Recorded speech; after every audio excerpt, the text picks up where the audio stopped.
What we're going to talk about today is how to transition into the close. So when it comes to transitioning to the close, from the second you open your mouth, the second you walk to the house, you're closing them. It's a mentality, but it's also a physical thing as well, right? When you're actually closing them.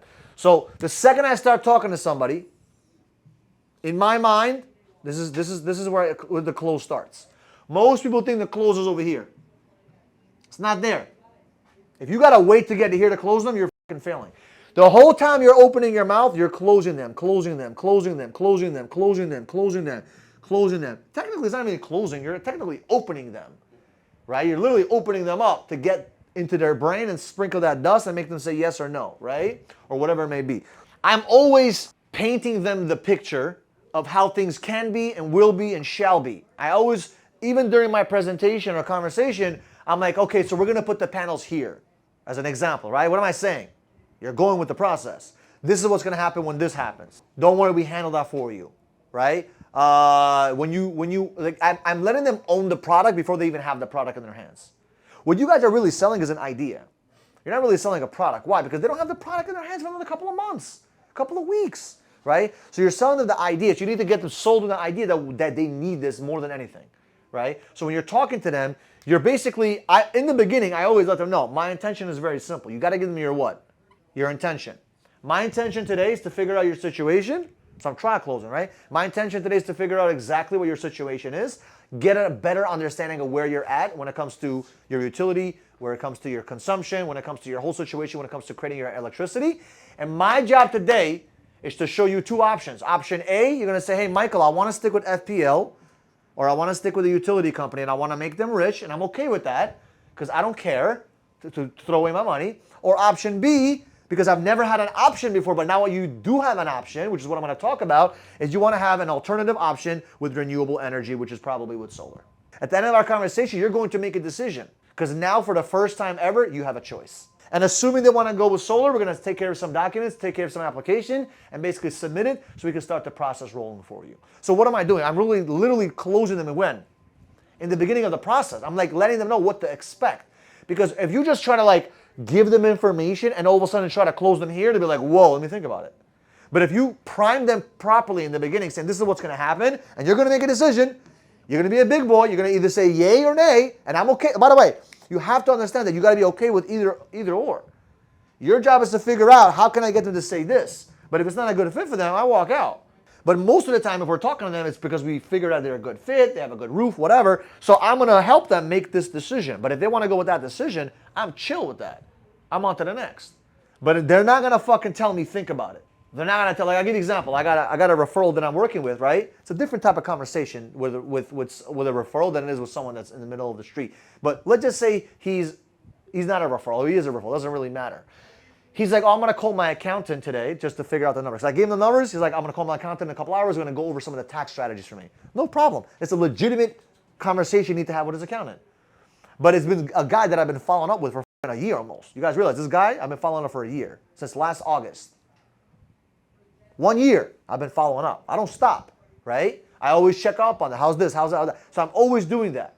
And all of a sudden one day, boom, it just pops on them, right? So am I going to pressure him right now to do it? No, I've been following up for a year. He already knows. I already know what's up, right? I'm going to help him, and I'm going to give him all the information. He called me last night. Boom's ready to rock and roll. He just needs a little, just to sit down. He's like, listen, it's a lot of money. I just want to kind of sit down there for a day just to, make the right decision. I said, dude, whatever decision you make, I'm cool with it. You want to do it? Great. You don't want to do it? No big deal, right? But usually, right, different types of closer, you're able to close them right there on the spot. Sometimes not. But you still got to give them the expectation. They have to choose. Why? Because even if they choose to think about it and they want to do it tomorrow, they still got to make a decision. You thinking about it is in limbo. Being in limbo is not a great place for anybody. It causes confusion. Imagine you have no idea. You get arrested, but you have no idea what you got arrested for. Can you imagine what happened to Tate? Isn't that crazy? He has no idea what he got arrested for. You have no idea when you're coming out. That's the worst fucking feeling. Most people that get locked up for 5 years, 10 years, at least they know, okay, I'm getting out in 10 years. They have an end date. Being in limbo is the worst feeling on the planet because you don't know anything. The unknown is the scariest part, right or wrong? So you don't want them to be in the limbo. You want them to make a decision. I like FPL. I like solar. Pick one. It's a very simple decision. You already have this decision. You already made this decision when you moved in here, but now you have a choice, right? And that's where I come into play to help you show you the alternative. If you like the alternative, awesome. If you do not like the alternative, no big deal. Stick with what you got. But you have a choice. And I'm going to make that very clear to them. So in the beginning, I'm giving them the intention and exactly what's going to happen. Does that make sense? So when I'm transitioning, it's very simple. Once I go through all the information, the presentation, right? I go through some of the conversation, I go through some of the numbers. I'm like, awesome. So the next step is very simple. I don't make it like a big deal. Like when you switch pages on a book, do you make it a big deal? Do you go like, oh my God? No. They shouldn't feel like you're closing them. They should feel like it's part of what? It's the process.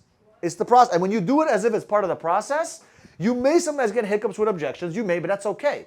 You want those objections to come in sometimes, right? Because you can handle them. Now, if you do a good enough job early on, you'll get rid of a lot of objections. By the time you get to that close, it's an easy transition. The more you handle objections before the objections come, which is what we call pre-framing them, the easier it is to transition into the close. Because a lot of their objections are getting debunked as you're going over the conversation. And if you know that it might be an objection that comes up, bring it up yourself. Don't wait for them to bring it up. Bring it up if you think it's going to be an objection, right?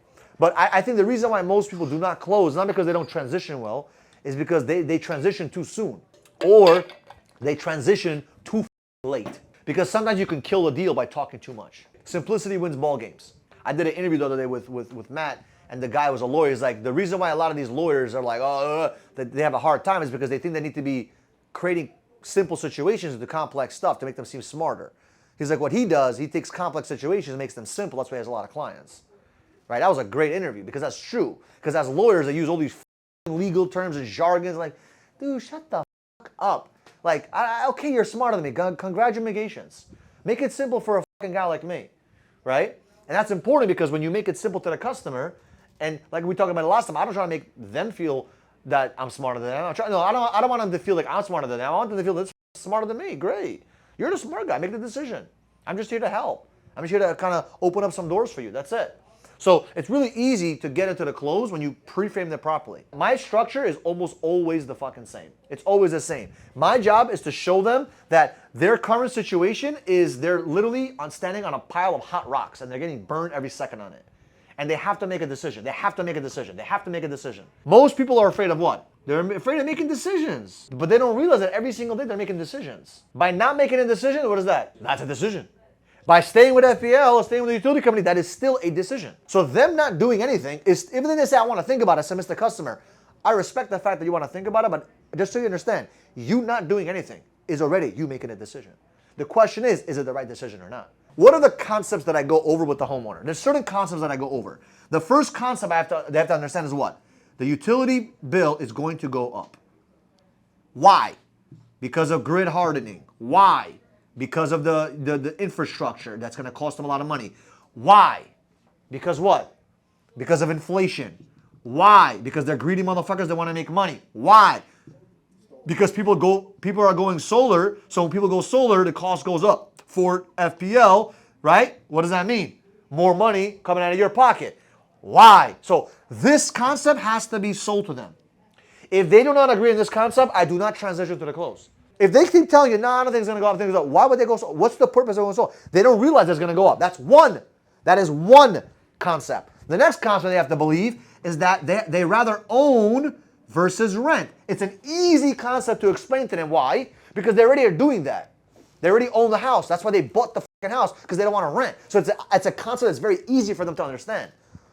Why did you buy a mortgage 5 years ago? Why didn't you rent for the last 5 years? Are you happy you made that decision? You want to equate the decision they're making today? It's the same decision they made when they bought the house. It's the same decision, just a smaller decision. And that was a big decision, Mr. Customer, and you did it, and it was a great decision. This is just as good, but it's a smaller decision because it's not a $500,000 house. Right? It's a decision for you to control and own your own power. What's another concept they need to believe? Independence, control. How does it feel to not know you're going to have power? Right now you're lucky you're in America, but most people in the countries, they don't have that control. You just assume the lights are always going to be there because it's always been there. But what if there's a hurricane? What if there's an outage? What if you have children in the house? Do you want to deal with that kind of risk? It's an added benefit for you. Oh, we're going to be fine. Awesome. Guess what? They're not a battery fucking customer. But a lot of people are worried about that, especially in Florida, because there is hurricanes here. Especially now. Hurricane season comes. Say, Mr. Customer, right now you don't realize that you need it, but what happens when you do need it? Have you ever been in a blackout? Have you ever tried to use your phone when it has no power? Just think about having your life all thrown away, all confused, a lot of limbo because you have no power. But when you have a battery with the solar system, you have power all the time, so you're good. So they need to understand the concept of, they need to be a little bit of fear of the unknown. So they believe in that controlling their power and being independent is extremely important. What other ideologies they need to, the concepts they need to believe in? It's going to get more expensive in the future when massive amounts of people are going to want it. Right now, it's already getting more expensive as time goes on, right? Because remember, when the masses of assets start flocking into it, how much are cell phones right now? I don't know when the last time I saw a phone for $600, bro. I don't know what you buying. A brand new phone today, how much does it cost? Minimum a Gino. Do you remember that I used to buy a Razor was $200? 5x. Why? Because when masses of assets come into the marketplace, people want it more, demand goes up. What happens to the price? Common supply demand, motherfucker. Supply goes down, demand goes up, price goes up with that fucking demand. So you think the supply is going to increase? This is solar panel. It's going to get harder and harder. So you think the demand is going to go down? The demand is going up every day, so it's going to get more expensive. If they don't make this decision today, it's going to cost you way more later on. So that's what another concept they need to understand. So look where I'm going. I didn't even get to the close, but I'm closing them on concepts throughout the whole conversation. We have to come to the agreement that these are the real concepts, and by the time we get to the close on the transition, it's an easy, smooth transition. The last concept, there's more concept, but this is all the concept. This is all the last concept. You guys need to remember this for the rest of your life. Is what? That doing business with you is the only option. That's why referrals do business with me. They don't want to go. I give them higher price, lower price, it doesn't matter. I tell them exactly what it is. I always tell them, I'm not the cheapest. You want cheap, go somewhere else. Let me ask you guys a question. Are you okay with me making money here? Or should I be broke? If somebody's not making money, there's no reason for them to add value. Everyone has to make money, and that's a good thing. You go to the shoe store, you buy shoes for $100, you want the shoemaker to make money. Otherwise, why the do you have a shoe store? And then guess what happens? I have no shoes, so I'm because I don't want it to make money? No, you want the shoe guy to make money, so you have shoes. So it's easy. You go to the store, buy the shoes, you're good. He's happy, I'm happy. He got my hundo, I got my shoes. So they need to be sold on who? Me. I am the only ultimate option that they have available in the marketplace. No other company exists but me. Not just the company, me, Michael Barayev, you. You understand? When they're sold on you being the expert and the ultimate answer, they're not going anywhere. Once they believe that I'm the answer and they trust me, game over. So hopefully you understand that transition to a close starts when? In the beginning. You got to close them on concepts, and when you transition into the close, like let's get some basic information to which you qualify for, it's smooth, it's easy, it's not pressured. It's very, very smooth into, you know what I'm saying? You get into it's like sliding into the DMs. Right? So anyway, if you like this kind of content, do me a solid, subscribe to the channel, and we'll see you guys in the next video.